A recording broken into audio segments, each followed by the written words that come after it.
Welcome to the Breakdown Declassified. Thank you, everybody, for joining us. You're listening to the subscriber show here on Substack.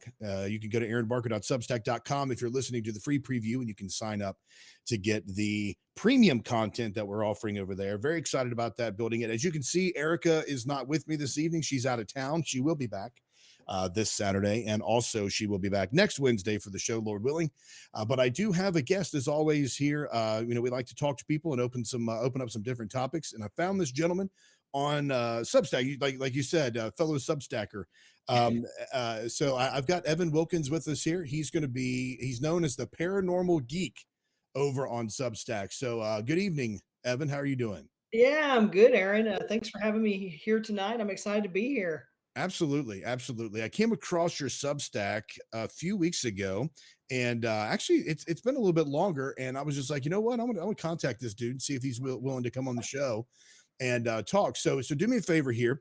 I know you because I see you. I'm sub to Yep. you on Substack, so your stuff pops up in front all the time there. But let me see. Give us a bit of a heads up. Who are you? What do you do? And why are you known as the Paranormal Geek? Yeah. Well, I have just to start, I've been a paranormal investigator for over 20 years now. And when I say paranormal investigator, I don't mean just ghosts. I do Sasquatch investigations, UFOs, pretty much anything and everything that is considered paranormal, which is other than normal. So yeah, I did that for many years, still do it. One day I'm going through, I'm like, what if I started like writing just a few stories here and there? Come across Substack. I'm like, okay, this looks like a cool platform. I'll start kind of writing some scary stories on here, some horror stories and that kind of thing. So started doing that. Then all of a sudden I'm like, hey man, there's a podcast feature on there. Let me just kind of start throwing some content out there and kind of see what happens. So I did that, started bringing on a few guests. I had some friends. I have a friend that's a medium, and was like, well, let me just bring her on and kind of interview her and get this ball rolling. That gained some popularity, so I've just started doing it. I every Monday I send out just like a text post where I just talk a little bit about paranormal investigations or whatever strikes me at the time. I don't always go with a plan on what I'm going to write about. I just let it kind of flow and do that. Every Friday, I have a podcast called Do You Believe, which is on Substack. And that's where I either get on and talk about different paranormal things going on in the world, different paranormal investigations I've been on, or kind of like you, I'll interview guests, mediums, people that believe in the paranormal, people that don't believe in the paranormal, just, anybody that wants to talk about it, have a conversation about it, I'm willing to pretty much have on the show. Yeah. So it's just kind of evolving as time goes on. I allow people to go on live investigations with me via Substack. We're doing one tomorrow night. So yeah, just kind of anything paranormal, I do it. Yeah, so. Is there any place or any one topic of the paranormal that you're like that's my jam right there? That's what I like the most. I like the ghost stuff. That's my favorite. Yeah, I Yeah. like the things that go bump in the night. So so you say you've been doing this for about 20 years. I did not know that you were over 20. To be honest with you, you look a lot younger than that. But so you've been doing this for 20 years. What got you started? Like, my daughter, as I was telling you before, my daughter wants to be a demonologist. Yep. And I'm going to have her on and talk about some other stuff. Not tonight, but I'm gonna have her on talk about some other stuff. So, like, what age did you get started doing this, and like, what propelled you to do it, and what was your first experience like? See, man, he's gonna give away like my age. No, I'm just Oh, kidding. I thought about that as soon as I asked that question. I was like, you don't have to tell me the exact age. No, man, I'm just kidding with you. No, I've been interested in the paranormal since I was a child. Okay. The house I grew up in, we had some activity, nothing ever like negative. We would hear, I specifically remember as a child, I went to bed one night and my parents used to have like my dad would keep the newspaper on the table. And I specifically remember waking up one night and I heard something shuffling that around as, when we were in bed. My parents were in bed, my sister was in bed.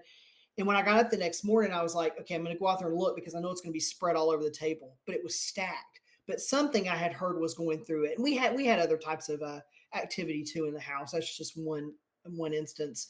So I would say I've been interested ever since I was a child, ever since I could remember. My mother was a big fan of the paranormal, so kind of she would record movies and things like that. We would watch those, and then as I started getting older, shows started coming out, different paranormal reality, paranormal investigation shows.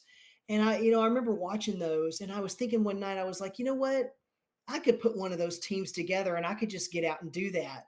So I got on, at the time, this before Facebook and everything, I get on Craigslist and I was like, hey, I'm creating a paranormal team. If anybody's interested, meet me at Starbucks at such and such date, such and such time, and let's talk. Three people stuck. We created a team and off we went. Wow. So Yeah. this is just you, just like on social media, like, hey, just meet up and talk and all that stuff. Yep. So like so when did you do again, you don't have to tell me the year or anything like that. But what was your first investigation?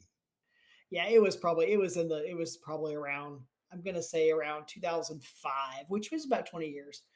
No, we're like, okay, so we're all talking. We're like, okay, where can we go for our first one, just to kind of get our feet wet?